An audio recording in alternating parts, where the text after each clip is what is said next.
Magandang tanghali mga kapatid. Tayo po ay magbibigay lang ng ating opinyon at katwiran dito sa hinaharap ni Kibuloy na kaso. Ito pong human trafficking. Alam niyo po ba na ang human trafficking na kaso ni Kibuloy ay walang piyansa? Ano po? Kaya sana po makamit natin ang katarungan para sa ating mga kababayang inabuso ni Kibuloy, no? So, sa lalong madaling panahon, dapat talaga i-warrant of arrest itong si Kibuloy sapagkat walang kapatawaran ang kanyang ginawa sa ating mga kababaihan na nagsampa ng kaso bilang rape, di ba? So, ito po ang tinatawag na human trafficking sapagkat hindi lang po dito sa atin, maging sa ibang bansa ay may reklamo kay Kibuloy. So, kung sakali po si Kibuloy ay makukulong at dahil wala po itong piyansa kung kaya't sila ay lumalaban, dahil sa takot nila na makulong na wala ng labasan, ay sana po huwag na rin nating bigyan ng pagkakataon ng mga Duterte na makaupo sa gobyerno sapagkat hanggat nandyan ang galamay na kumukup-kup kay Kibuloy, hindi po magkakaroon ng katahimikan ng bansa. Bagkus, lalala at paiiralin ang pagiging konsentidor ng mga Duterteng ito sa mga sakop nila na gumagawa ng kahayupan sa kapwa. Ito po ay kung si Sara Duterte ay hahayaang maging presidente, tiyak na makakalaya ito si Kibuloy, no? Kung yun ngang mga ipinakulong noon ni Presnoy, ni Senadora Leila de Lima na nagkasala sa pera ng bayan ay nakalaya nang umupo si Duterteng matanda, di lalo na po ito.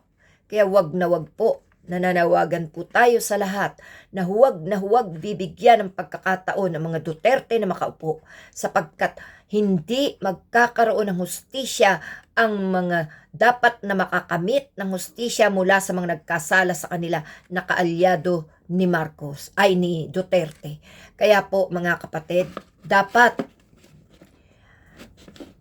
si Sara Duterte ay hindi na dapat binibigyan ng pagkakataon na maupo bilang presidente at dapat nga ngayon pa lang yan ay matanggal na sa pagkakaupo sapagkat yan po hanggat nandiyan sila, pati na mga senador na kaalyado nila, hanggat nandiyan sila, hindi po magkakaroon ng katahimikan ng bayan. Ano po? Kanya-kanya sila ng senador, kanya-kanya silang kampihan, kanya-kanya sila ng pagkonsente sa kanilang mga nagagamit na tao, no?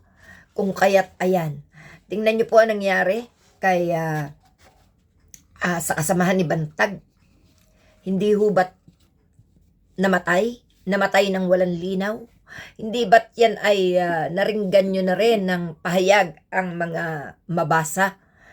Dahil nga po sa pagkamatay ng ni Sulweta na kasama ni Bantag na itinuturong nagpapatay kay Kuya Percy. Alam niyo po sa mga nangyayaring ito, matindi na po. Napakatindi po ng nangyaring ito sa atin. Lumabas ng Pilipinas ay ibinenta na ng mga Duterte. Lumabas sa balita na si Sulweta ay patay na, no? Bata pa at malakas, pero bakit biglang namatay? Itong si Kibuloy ay nanlalaban at nagmamalaki pa. Bakit?